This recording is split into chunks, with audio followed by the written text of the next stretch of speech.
Okay, good. Next order of business for tonight is the treasurer's report. Okay. We started out the month with $12,901.51. We sold some of our donated equipment for $30. We have 3 people who paid dues, or new members, and we sold some radio equipment for $200. And then we bought the Zoom license for $157.40, and that all netted out to, now we have $13,004.11. So we made money. Good, good. All right. Anybody? I do have 3 new members for the Okay, club. let's vote on that.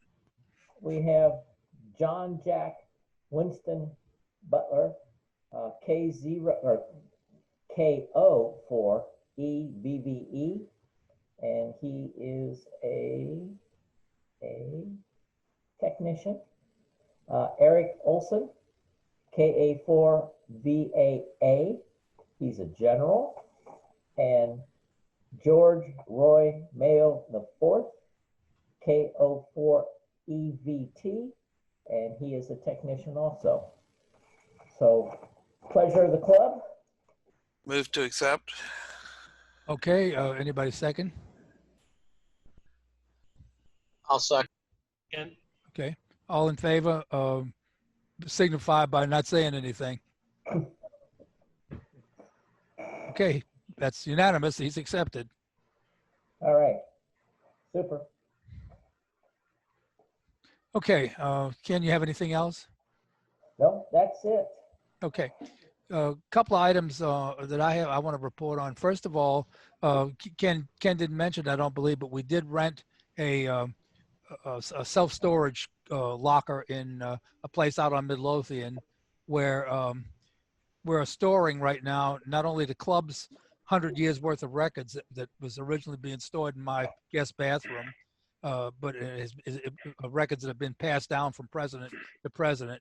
And also, we had a considerable amount of equipment that's been donated. Both Tom Flippin had some, and I had some, and I believe there's some also stored at the church.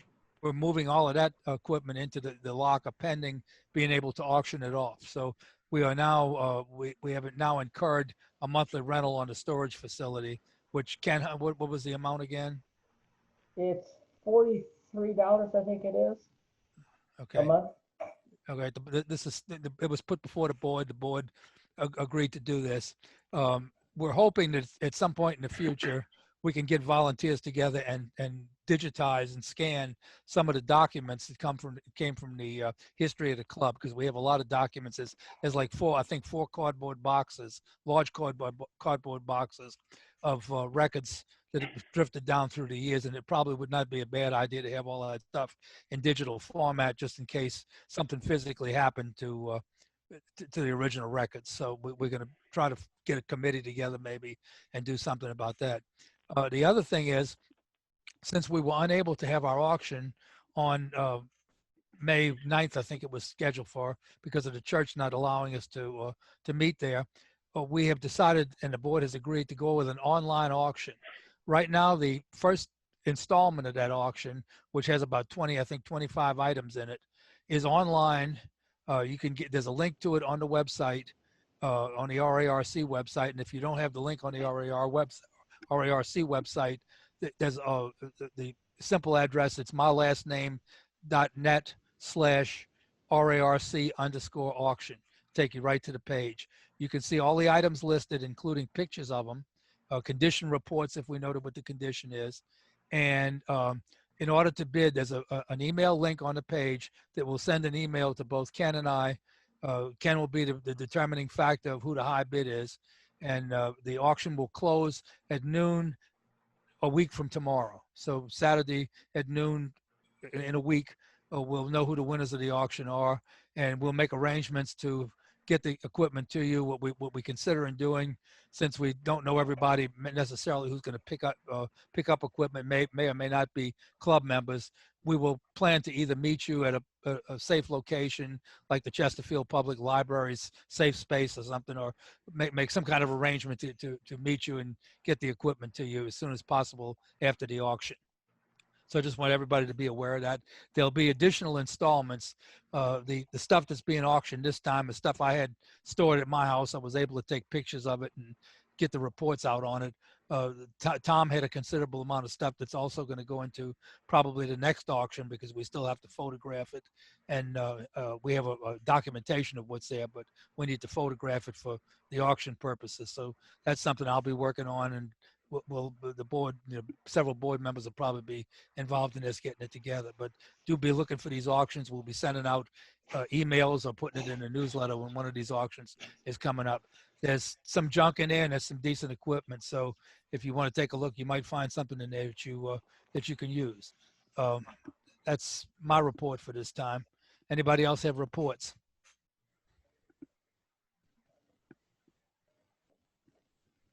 I do have a I'll just- question, Don.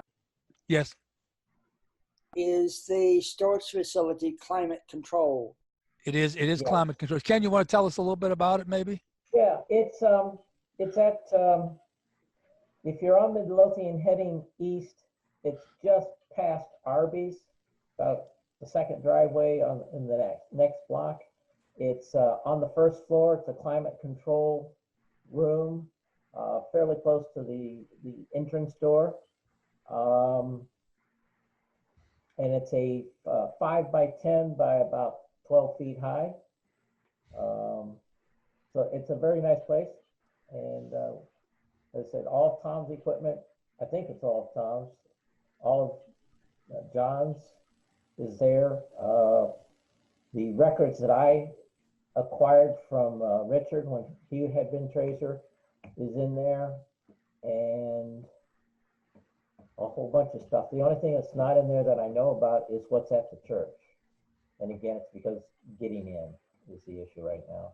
Yeah, and I think Bruce and Tom are going to be working on that, on getting that stuff together. So, or Tom and me, it is, whoever. So that's where that's at. All right. And we did have, I want to report that we had one box of components, resistors, capacitors, and things that were donated to us, rather large box of parts. Ken Zataran has that in his possession right now to see if there's anything that the builders group can use, and whatever. I mean, if somebody needs parts, you might want to talk to Ken and see if he has something that you need. I don't know if I doubt seriously that he's had time to go through the box, because it took me 2 days to kind of go through it and just weed out all the empty packages that were in there. But we do have a bunch of parts available, and I think there's some parts available at the church too that we had in some Ace Hardware kind of folding boxes. So anyway, all that stuff is out there for club members if we needed or wanted or want to make a bid on it. Let's see, I'm trying to think if there's anything else that I believe that's it for me. Again, if anybody else, I think somebody else had spoken up and wanted to say something. Ken, I was going to tell two things. The guest I had for about the week from California, her father, who's now deceased, had done a lot of work on radios, TVs, and things of that nature. And she said she has tons, who knows how many, tubes. And she was wondering if we would be interested in having the tubes. She would ship them up here to us. And so if Ken, if you think that the builders group would have it, I don't think there's any tubes per se that would go into a radio other than maybe the audio circuit if somebody wanted it. But he has a bunch of tubes. Let me say something about tubes. The Mid-Atlantic Radio Collectors Club, I forgot what it, MAARC is what it is. It's a club for antique radio collectors. Was given a large quantity of tubes. They've been living off those tubes, selling them. I mean, they're selling them at market price. In fact, I bought a few of them for some radios I was working on. So I wouldn't turn a tube donation down if it's something we could use. Okay. And then the other thing, that, just so everybody knows, is that Bruce put the information about the classes that are coming up in September timeframe, and that's out on the website. And we have different nights for each of the classes that was decided by the instructors. So that has been decided, and it's out on the website if anybody wants to upgrade your license if you need to. Yeah, I think it's great that we Bruce and Ken and several people put in some hard work on that to get Zoom working to the point where we can teach school over it. And I think it's good that we're going ahead and having our classes again, because people, that's something that the club keeps the club in the public eye with. And if we weren't able to do that, I think it would definitely hurt the club. So I appreciate everybody that worked on that, getting it set up. One other thing I could mention too, the Metropolitan, I think it's MRA, Metropolitan Area Repeater Club or organization, is in need of donations because of, for one thing, the repeaters that they were operating needed to be replaced, and I understand they replaced them, and they are looking for donations to cover the cost because the organization, I think, is having a little financial problem. Let me go ahead and defer that to Win. Win, would you like to speak on that since you're on the board of it? Yeah, can you hear me? Let me just make sure I'm. Yeah, we hear you okay, fine. good. Yeah, I am an officer of MRA. I think I'm the vice president, so I'm not going to vote on this, but I will tell you what's going on. The Motorola Quantar repeaters that have been in service for 15 plus years, one of them died completely a few weeks ago, and the second one has got intermittent issues. So the life expectancy is rather brief for both of those, the main repeater and the backup. This is the 145.43 repeater that's now on the Channel 6 TV tower. It was on the Channel 35 tower for 35 years until it was taken down a few years ago. But we found a new home for it in downtown Richmond on the Channel 6 tower. The MRA purchased a Yaesu Fusion repeater. Is a dual mode repeater, so it works analog as well as the C4 FM digital mode. And one will be placed in service in the next couple of weeks, and the other one will be set up as a hot spare backup swap over if something fails. They cost about $1,000 a piece, and a number of individuals have made individual contributions to MRA. The Rats Club made a very generous contribution on behalf of their club, and if RARC wants to do something, you heard the treasurer say how much money is in the treasury, and if somebody wants to make a motion, I'm sure they will do so. I told John earlier tonight I'm going to recuse myself from voting on that or making the motion myself because I am a member of the MRA board of directors by being the vice president. But I did want people to know that it's something that RARC might want to consider. Okay, thank you, Win. I think it is something we should consider. I had just sent out a memorandum a little while ago to all the board members to see if the board members were in favor of going ahead and making a donation. Just for the record, though, while we're all together here tonight, I could ask for a show of hands of anybody that thinks we should go ahead and make a donation. I personally, I think it's a worthy cause, and a lot of us use that repeater, so I don't think it'll be any problem. I'm waiting for the board to come back with recommendations on how much and what we can do, but I think we will definitely be making a donation to it. So thank you all on that. And, I thank you too. I can't make a vote because I'm an officer in the MRA as well, but I think it's something we ought to do. there's a lot of our members that use it, so I think it's only appropriate that we do something. Okay, so anybody else got anything else tonight? I have a question for Steve Kemp. Well, we got the presentation coming up. Yeah. Yeah, well, I just wondered if he went to field day when we had the testing. Oh, yeah. What was the question, please? A report on the field day activity. I think maybe Bill would be a better person to report on that. I was out there, but not for a whole lot of it. We did do testing. I don't have the counts, but there were a number of people that took and upgraded. Bill, could you pick that up? Last I saw on the report that Jim sent out, there was, no, it was WD30, excuse me. There was 10 that had either gotten their license or upgraded.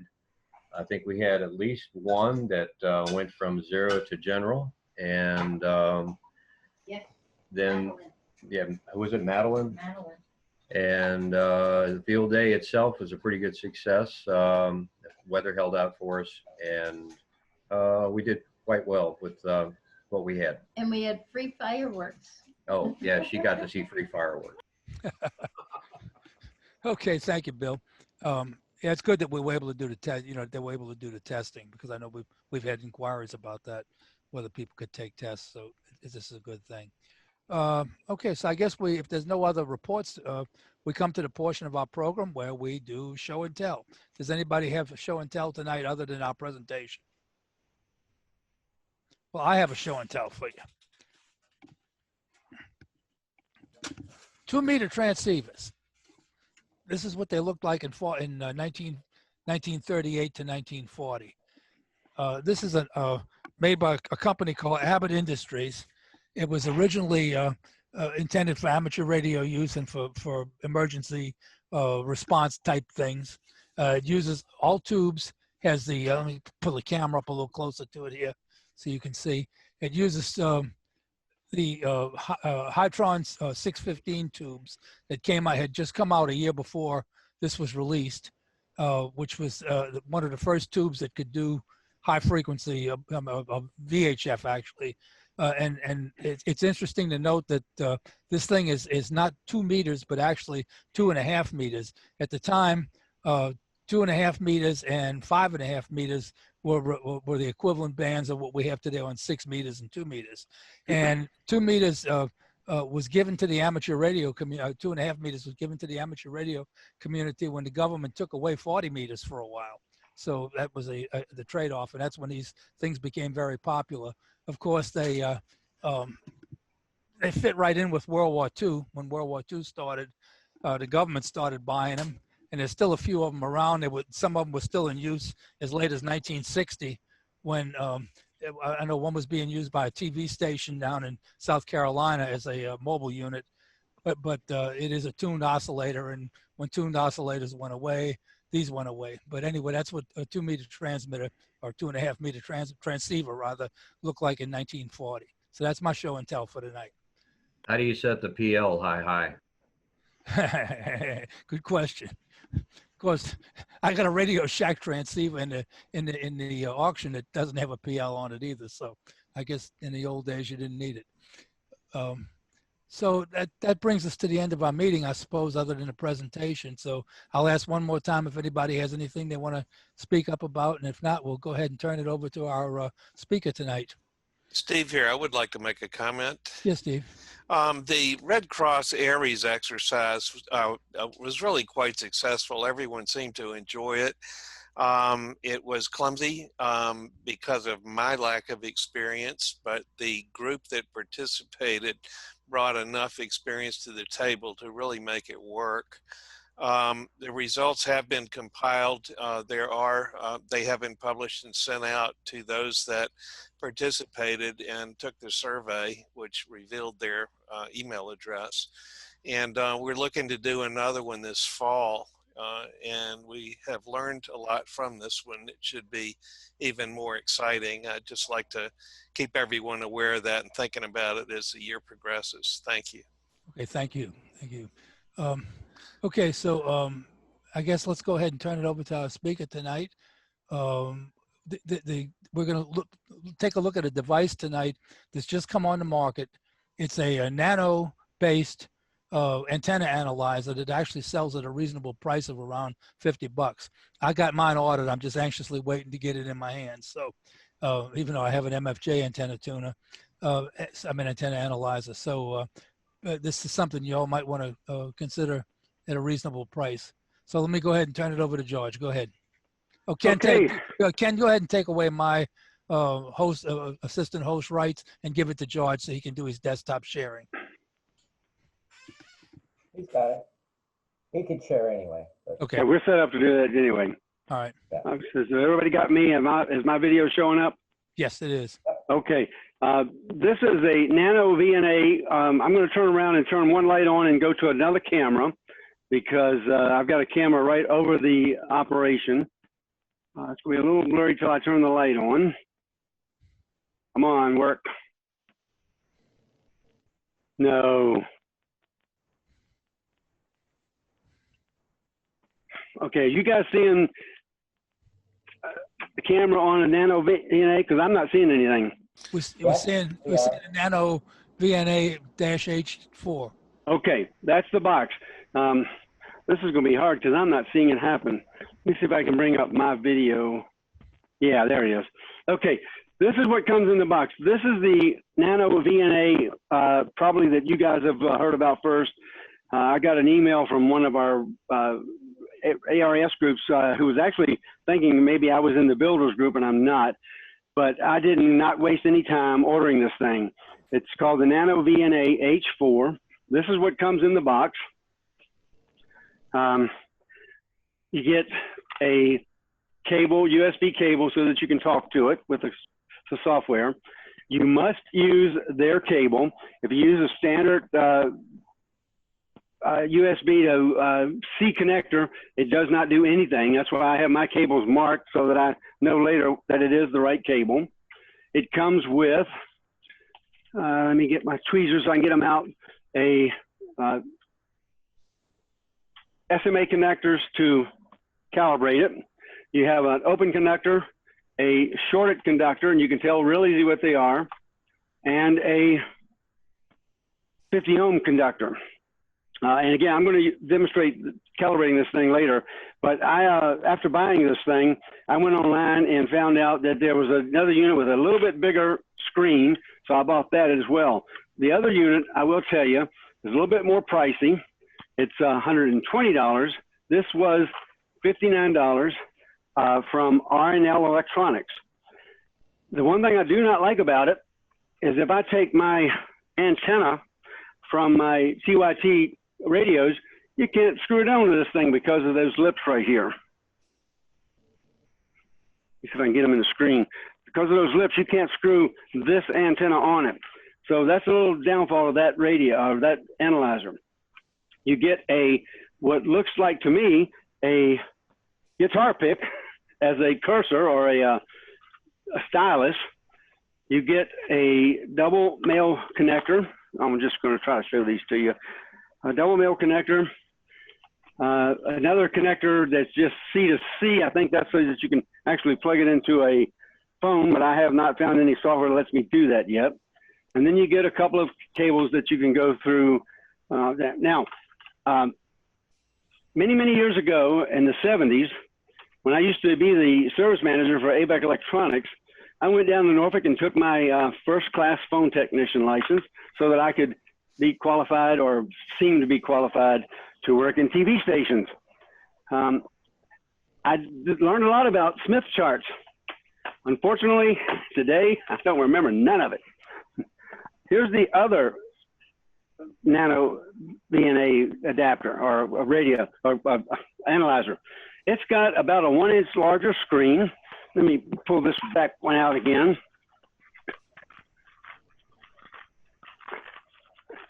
I'm sorry, I can't get it out of the box. Here they are side by side. So you can tell it's just a slightly larger screen. When I found about this device, they implied that the original screen was much, much smaller. So when I found out about the other one, before this one came in, I went ahead and ordered this one because of the larger screen. Much to my delight, when this one came in, it's just about as big a screen. However, yes. Don't you have a question? Okay, this unit has a plastic case. This unit has a metal case, much more robust. And it's found on the web as a Nano VNA F-F. I got this one, my first one I did order from R&L Electronics, and I don't even remember where they are now. But this one was from Amazon. Excuse me. Caveat: when you go online and find this on Amazon, you're given two options: one with a battery, one without a battery. And it seems like the order screen defaults to without a battery. When it comes in, it's clearly marked without a battery, so it's kind of useless to you until you plug it in somewhere. So I would recommend you make sure you get the one with the battery. The difference in price is $9. It's $120 for the one without a battery, $129 with the one with a battery. I ended up paying $15 for my battery because I had to order it separately. This one comes with the calibrating open, short, and 50 ohm load. Comes with a double male connector, double female connector, and a right angle connector. I love this instrument, and of course also the through lines. Now again, I do not remember what I will be learning soon about Smith charts or these type instruments, but they are using an S21 input and an S22 input. For simple antenna analysis, you do not need the S22. You only need the port 1 or S21. Now, when you fire it up, let's make sure it does. And I apologize that I do not have macro focusing on this camera. I will fix that problem. But fire it up, you touch the screen, and you see a Smith chart immediately. Let me see if I can get a little bit better focus on these. First thing you do to it is you go in and you do a calibration. Now, I'm not going to go through a complete, well, yes, I am. By golly, I'm going to help you out. I'm going to go through a complete calibration. First thing it asks you for, and I'm not even in calibrate mode, am I? Yeah, here we go, calibration. It asks you to put the open connector on. And again, I greatly apologize for the focus on this thing. Top one is the open. You just touch it, and it's now waiting for the shorted connector to be on. The only difference is the shorted connector has a center pin. You put the shorted connector on, you touch short, and now it's waiting for the load. Put the load on, which is supplied 50 ohm load. I guess if you're going to be doing some video work because you want to check cables, you could put a 75 ohm load, but for our work, we always use 50. So I'm going to now say, sell the load. And if I were going to actually analyze a network or external network or something, or feed through cable, I would actually go through and touch the one that says through, but we're finished. So I'm going to say done. And then it gives you an opportunity to save it. Again, you can't see it really good, but it's save 0, save 1, save 2, save 3, save 4. So I'm going to save it in 0. The reason I do that is every time you turn it on now, it's going to use that calibration standard for your instrument. If you want to, say, do 75 ohm on load 1, you could do it that way. Now, I'm going to hook up one of my antennas. This is the one I just showed you a while ago. This came with my TYT DMR radio. And you see, you've already got a good signal there. Let me see if I can't make that a little bit sharper. Nope, I'm going the wrong way.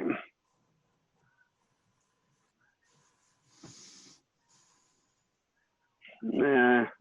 Okay, that's about the best I can focus it. Again, you can go back and say, what's your display going to be? You can ask for a format. You can do phasing, delay, Smith, or SWR. What I've been using this for since I got it is antenna designing.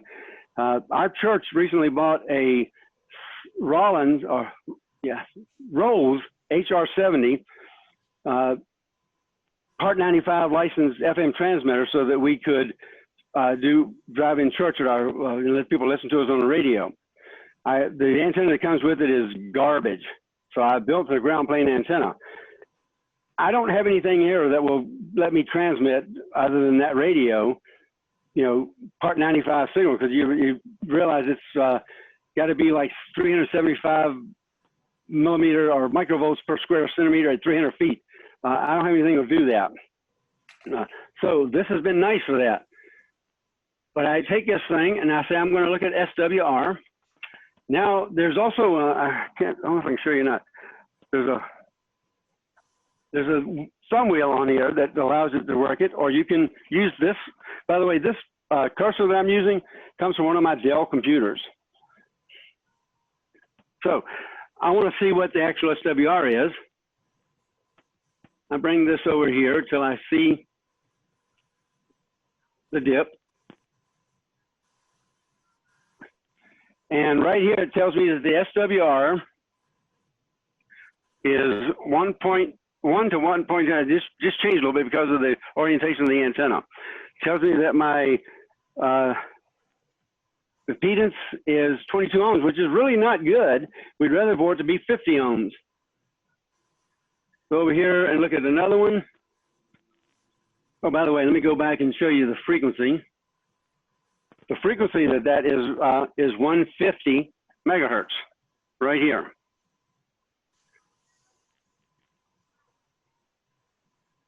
Come on, get over there. The next null is at 390 megahertz, and the SWR is 1 to 1.15. So that's pretty good SWR on that antenna. So therefore, it works really good on the DMR portion, not quite so good on the VHF portion.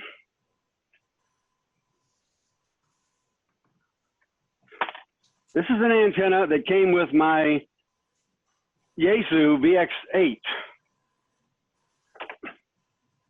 VX8, as you may know, is a tri-band radio. Therefore, I should see resonance on 3 bands. Okay, first one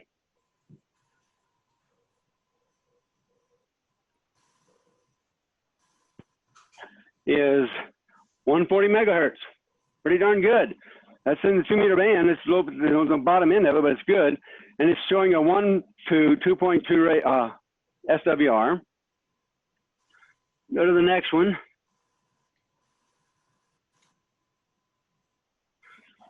It's at 220 megahertz. Good. This is a tri-band radio. And the SWR is 1.1 to 1.97, 41 ohms. Still not a great impedance, but apparently it's working sufficiently. The next one is at 410 megahertz, 1 to 1.03, right on 50 ohms. I like that one. That's a pretty good matched antenna. So this thing has got all kinds of neat features. When you set it up, you can go back and say, I want to look at stimulus. I don't know why stimulus, the word stimulus, again, I've got to go back and read a lot what I've learned about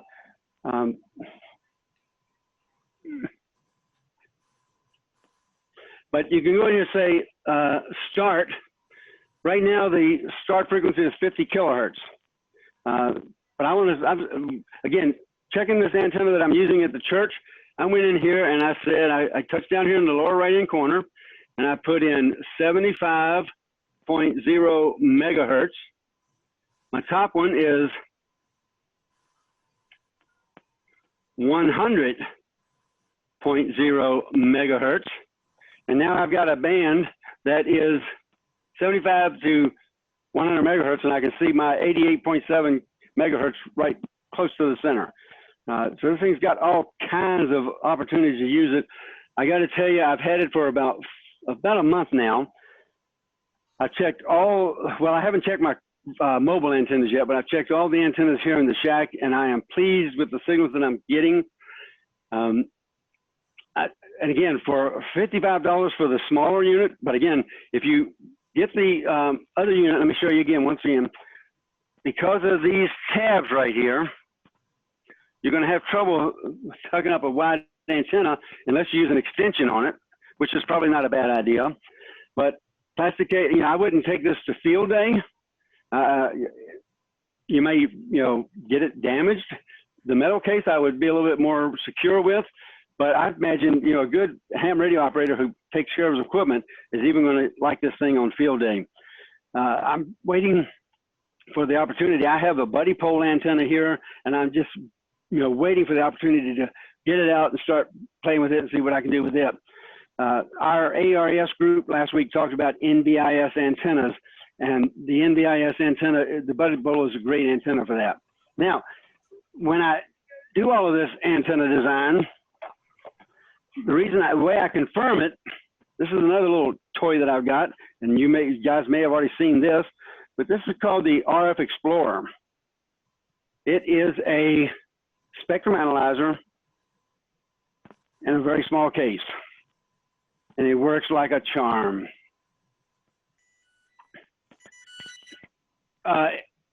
Anything I can help show you, or you know, any questions? You know, that's basically how good this is, how easy this instrument is to use. If you're really interested in it, and you have access to YouTube, there are an enormous amount of videos out there on YouTube. Like I say, I still need to get back into just how to read a good Smith chart. Let me hook up. Let's see, what have I got here? Where did I just put my stylo?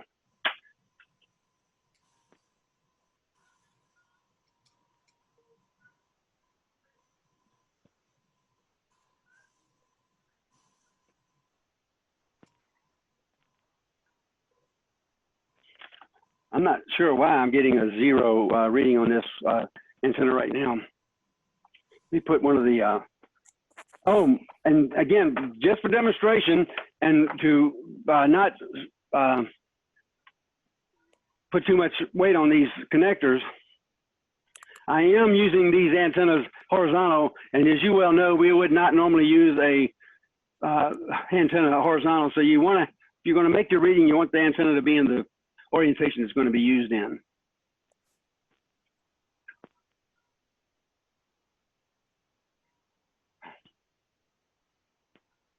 Let me go back. I was just reading, wondering why it was flat, but I know now because I've got it at 50 to 100. Let me get it back to stimulus. Start.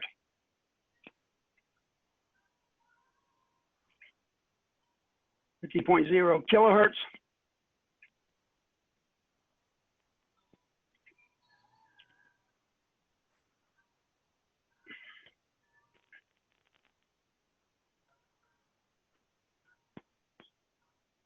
Now you start seeing a little bit more of the stuff that would normally be seen on a Smith chart.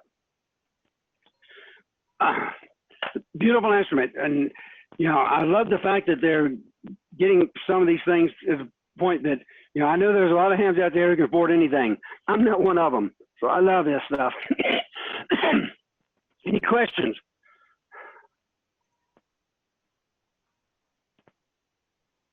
Have I got everybody locked out by chance?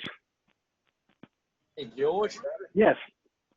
on that smaller one with the ears on the side of the case, Yes.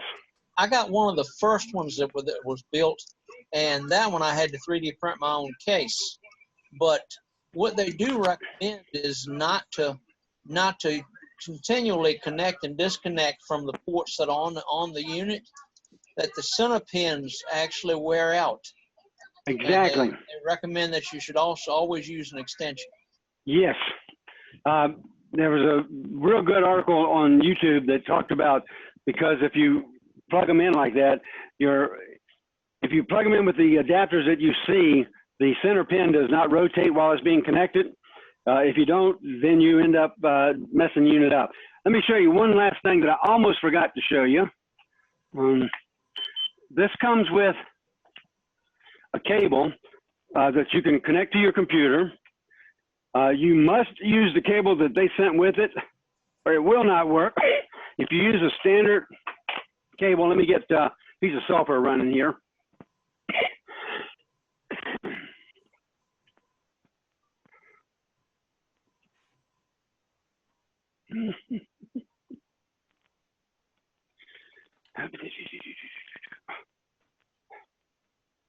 All right, I'm going to share my screen with this software. Hope I picked the right, yeah, there it is. I thought it was. Okay, this software, again, it's not seeing my port. Anyway, there's a piece of software called the Nano SVR. Wait a minute.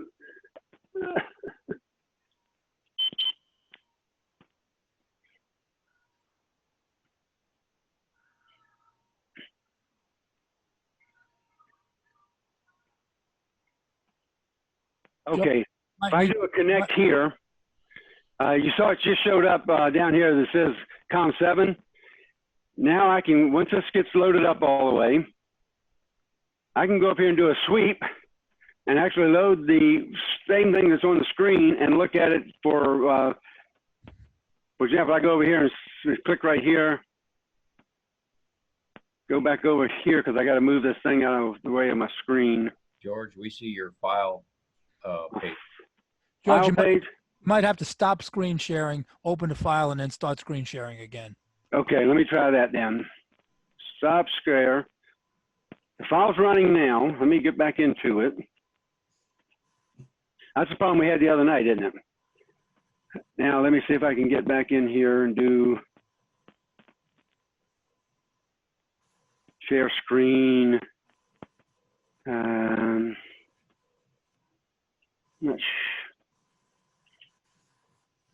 showing the boot up screen. There we go. You seeing it now? Are you seeing it, Smith chart? No, just great screen, George. Okay, I'm not. I apparently can't.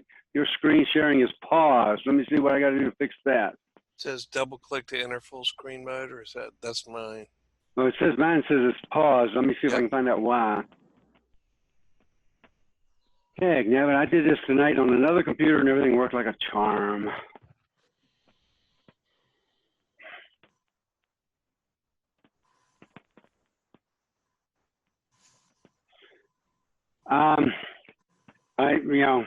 They tell me every time, I've been doing this for many years, and they tell me 3 things can happen in a live demo, and none of them are good. All right, let me stop my. All three? There you go. What do you have? Full screen with about 3/4 of the.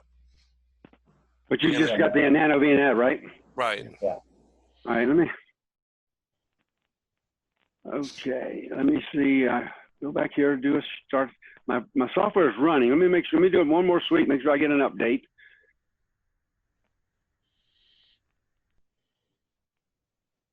Something I do have moved. an update.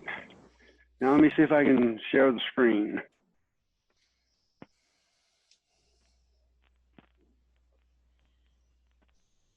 Problem is when I go to share the screen, what I'm seeing is there's some DOS window that happens to open up to make this thing work, and it's apparently not going to show up. I'll have to figure out what that is. But anyway, the software that you can use is called Nano VNA Saver. And I'll try to find the website that I got it from myself and send it out, because when you go to it, it's really, you got to make a few guesses as far as which one you're going to put on. But I think this is a beautiful instrument. It's, especially my price range, and I've enjoyed the heck out of it for the last month.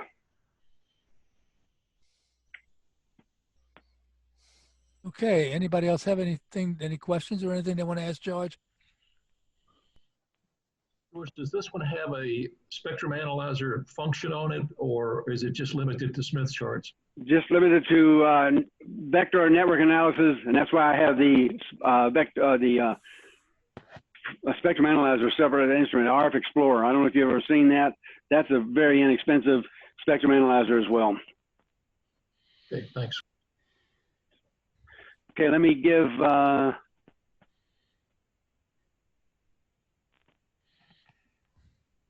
How do I give the control back to her? No, you didn't give me control, because I was just, we can all share anyway. Okay, well, George, I thank you again for putting that together for us. And like I say, I got mine ordered, so I'm just waiting for it. And I Anxious. love this thing. Yeah. All right. Well, I guess if nobody else has anything for tonight, we can go ahead and close our meeting. I have one more thing. Yeah, Judy. We had a very good success with the testing that the cats put on for the field day. So because we had to form a different group for ARL to do testing because we did not know until the night before that actual testing was going to go on after all at Laurel Park. We had not been contacted, and as we were proctors, that I would have thought that would have happened.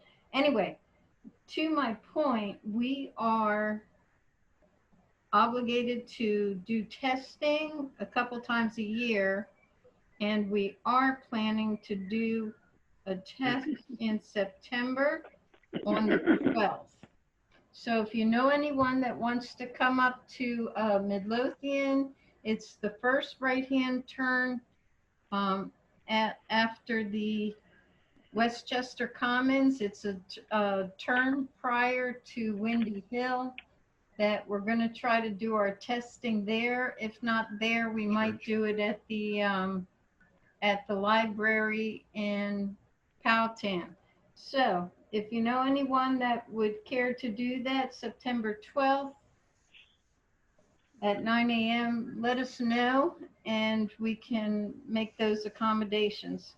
Judy, you might want to go ahead and let Armin and Bruce know about that because we can advertise it on the website, I suppose.